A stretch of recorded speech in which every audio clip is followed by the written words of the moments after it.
So the Avata has been on the market for about 4 months now, and there's a lot of different opinion about this drone, including myself, which I will go through in today's video. So in today's video, I want to talk about my experience using the Avata for 4 months, and if I had any issues after getting my replacement unit. I will also throw in a few pros and cons there to help you decide if whether this is a good purchase or if you should skip it for now. And on top of that, I will also give you some tips on how to fly this safe and how you can prevent having a prop wash. So without further ado, let's start with the good things coming from the Avata.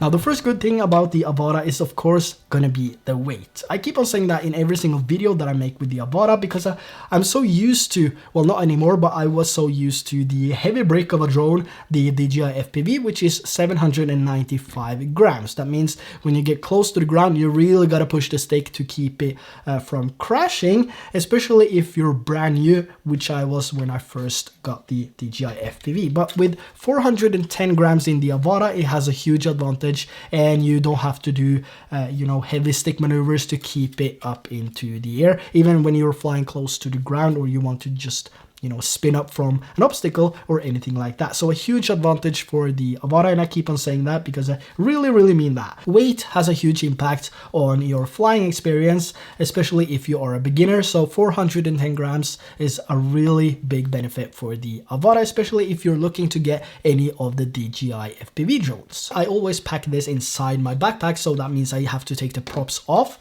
But with this, I can just throw it in there and then I can connect everything, and I'm up and running much faster than I would with the DJI FPV. So that's also a factor to consider if you are on a time budget. Now, for anyone getting the Avata for the very first time and starting off with the motion controller, it's just like playing a video game. So after a few minutes, you'll start to get more comfortable with the movements of the drone, and the experience is also on a whole different level with the goggles too and the micro OLED screen. Now, if you've been a long time subscriber here on this channel, you probably know that I've crashed this Avata a fair amount of times, and it actually left itself some marks here on the prop guards and on the cage. I haven't replaced the cage yet, but it's super simple to replace it. So I'm gonna come back to that a little bit later, but yeah, I crashed this drone a lot. So let's talk about the build quality of this drone. Now, when I first got my hands on the Avata, it felt like it was just another plastic drone from DJI. It didn't feel robust at all, and I was quite scared about my first crash, or my second crash, or even my third crash. But I was wrong. Now, I've been pushing this to its limits, and every time I had what I thought was a fatal crash, it pulled through like it was nothing. I've smashed it into asphalt, and I hit multiple trees, but it still survived every single time. So as for the durability of the Avata, I'm actually quite impressed of how much it can take. This, if I had the same crash with this, yeah, it wouldn't last a day. But this, same unit crashed, I think 9 times now. And yeah, like I said, it left its marks. And it's still flying good. Now, if you experience any crashes and you have some damage like I have right here to the cage, it's really easy to replace. There's 6 screws, easy accessible screws that you need to unscrew to take off the cage. Then you can put a new one on, and then you just screw the screws back on. So it's extremely easy to change the parts on the Avata, and they are also reasonably priced, if you ask me. Now, talking about crashes, if you ever had a crash with your Avata, there's one thing that you might have noticed, and that is when you find your drone, the battery is missing. So the battery on the Avata can easily be ejected if you have a hard crash. And this is a huge problem for a lot of people, including myself. So a few of my crashes has been very close to, a small pool of water. And guess what? My battery has always ejected into the pool. So I'm 3 batteries down now, and that is going to be really expensive if you need to replace your damaged or missing battery. Now, there is some fixes to the loss of battery, and that is to use battery straps. So either by getting some battery straps in form of Velcro or a 3D printed strap that you can just snap on at the back of your battery. This is also going to help your battery stay in place, and that means if your drone is powered, you can also enable the beeper to find your drone and in best case allow you to just turtle out of it and then fly back to your home point.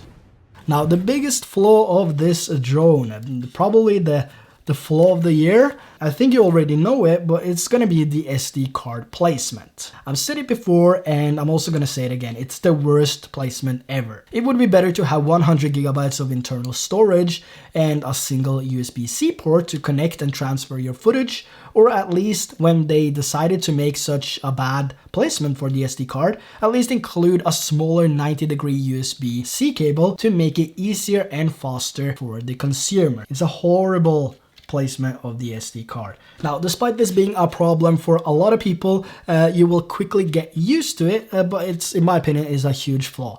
But like I said, I got used to it, but I still think, despite all that, I still think it's an awesome drone for any beginners looking into getting into FPV, or for any experienced drone pilot or FPV pilot. I still think this is, it's a really nice drone, and it's such a joy to fly with the motion controller as well as in manual mode, which we will cover in a bit. But unfortunately, this is not going to be on sale for your Christmas shopping. So if you don't want to pay the full retail price, you might wait until next year, because we might see some drop in price on the Avata. But there is a place where you can get some really awesome discounts, and that is from today's sponsor, Likt. With Likt, you can take your channel to new heights with mainstream music from your favorite artist, or use some laid-back music from their stock subscription.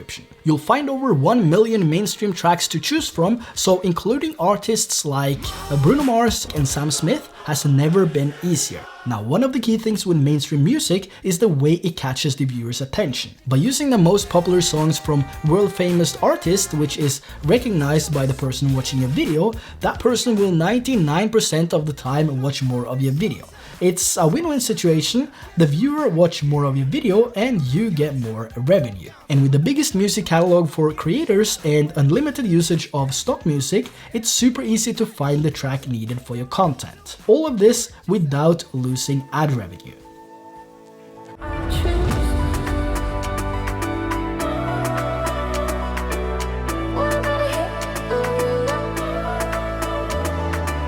So with over 1 million tracks to choose from and the continuous goal of adding more, Likt has opened up the possibilities for you and me as a creator to use mainstream music and stand out amongst the crowd. So if you want to check it out, there's a link down in the description below, and you will get a 14-day free trial of stock music and 50% off on your first mainstream chart. So make sure to check out the link down in the description below. And now let's move back to the Avata.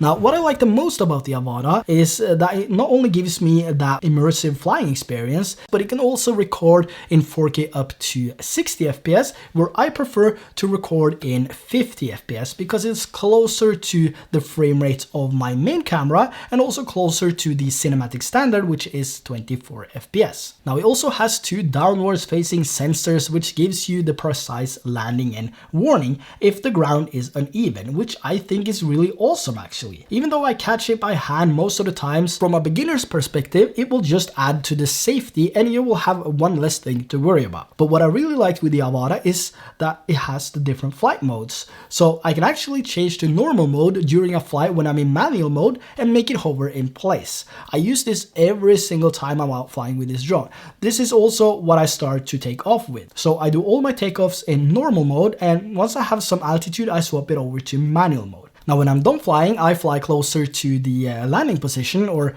the home point where I stand, and then I swap it over to normal mode, and then I can easily just take off the goggles and then I can land it as a normal drone. And not to mention the battery life of the Avata.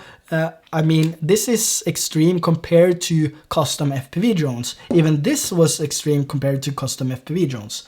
So let's talk about the battery life. Having an average flight of 12 to 13 minutes in manual mode is a huge advantage over custom FPV drones, which usually gives you about 5 to 6 minutes, tops. Now, what I really like is the way that you charge the batteries. So, because it's DJI and their technology, you charge these as normal batteries, normal DJI batteries. You just plug it into the charger and you wait for it to fill up, and then you can just grab it and go out. So you don't need to buy any additional accessories or anything like that, like you need with custom FPV drones.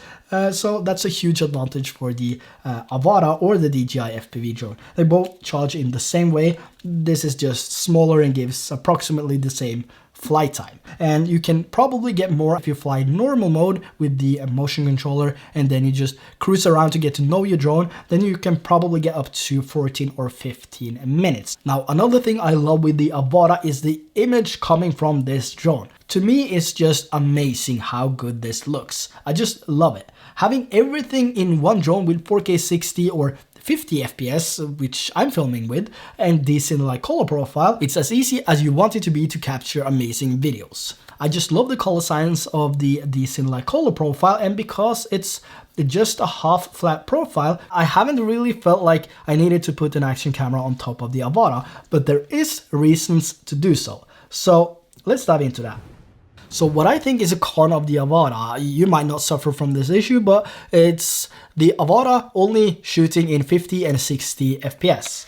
Now, as I was finishing up this video, DJI launched a brand new firmware update for the Avata, which means we no longer are limited to 50 and 60 FPS recording. We can record now in 4K 30 FPS as well, which is something I've been asking for since day one, and I'm so excited that we now have 4K 30 FPS, which makes it so much easier to match the frame rate with my Sony a7S III, which I'm recording with right now. Now, one of the downsides with this firmware update, which still makes it a con for a lot of people, is that you're forced to use remote ID. That means you will need to have your phone connected to the goggles in order to fly the DJI Avata. You also need to be connected and have the DJI Fly app open so you can share your GPS location. So that's a huge downside for a lot of people. For me, it just means, you know, another device that I need to connect to the goggles to make it less convenient to travel around and record videos with the Avata. For the remote ID, I don't really mind, to be honest. The only problem is that I need to connect my phone every single time. So I'm a little bit unsure on whether I'm going to update to the latest firmware now or wait a little bit, because one of the things this also comes with the latest firmware is 10-bit the Cine-like. So we now have 4K 30 and 10-bit, which is huge. Now let's get serious about the Avata here for a second. Let's talk about the next con, which is the crash issues which is coming from this drone. And I'm just gonna say straight off the bat here, and this is pilot error. And yeah, I was wrong. Now the reason why I've had mixed opinions about this is because I've, sort of lived up to what DJI told me.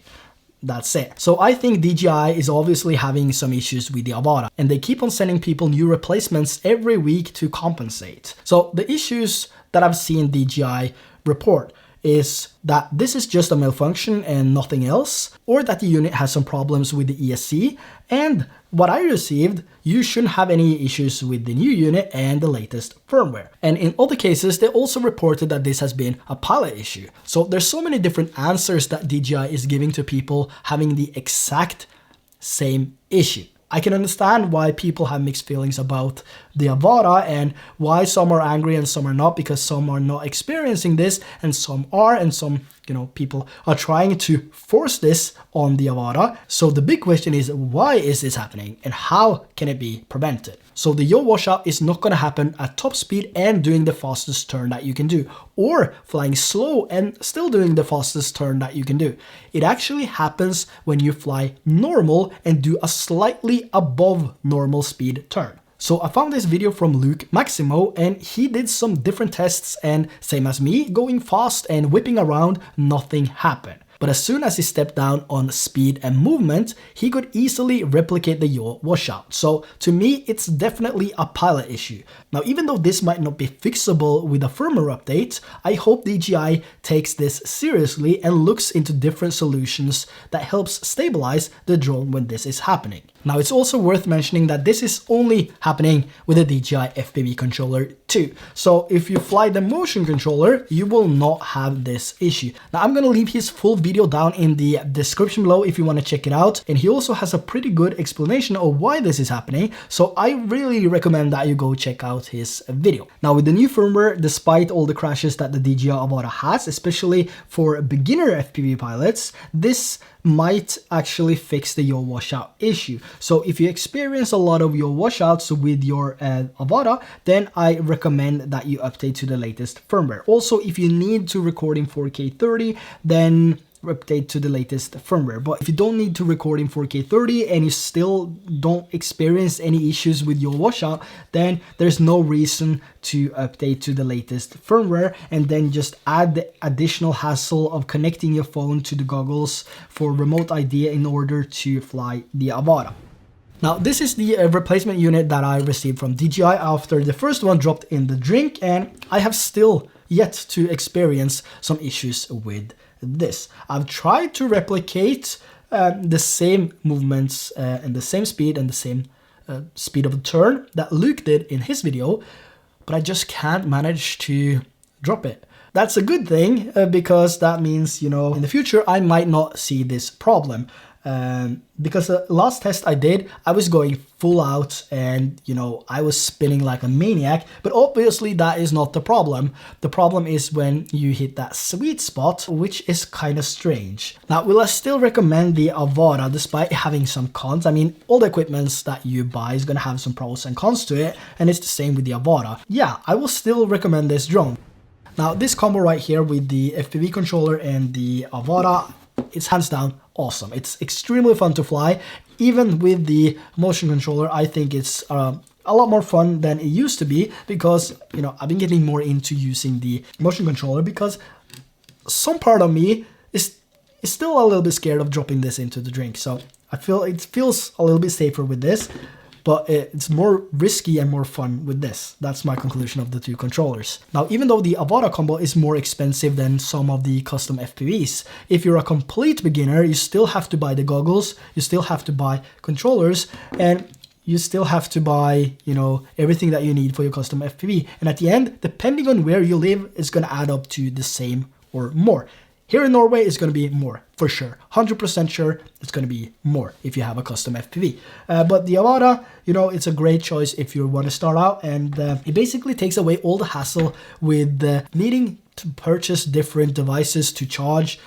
I don't know how many different things that you need to repair it. And everything is so much easier for this if you're a beginner. Now, I understand that some people hate the Avata and some people love the Avata and some people don't care about the Avata. But that's my opinion, and that's why I love it so much as well. Now, let me know your thoughts on the Avata so far. Are you happy or not? If you still don't have one, will you be getting one soon, or will you wait until the next FPV drone is being released, or will you just go straight into custom FPV? Let me know down in the comment section below. And if you haven't subscribed, make sure to do that so you don't miss out on any future videos. Also, make sure to hit that notification bell, and if you enjoyed the video, consider giving it a like for the algorithm. That would be really appreciated. So until next time, take care, and I will see you in the next video.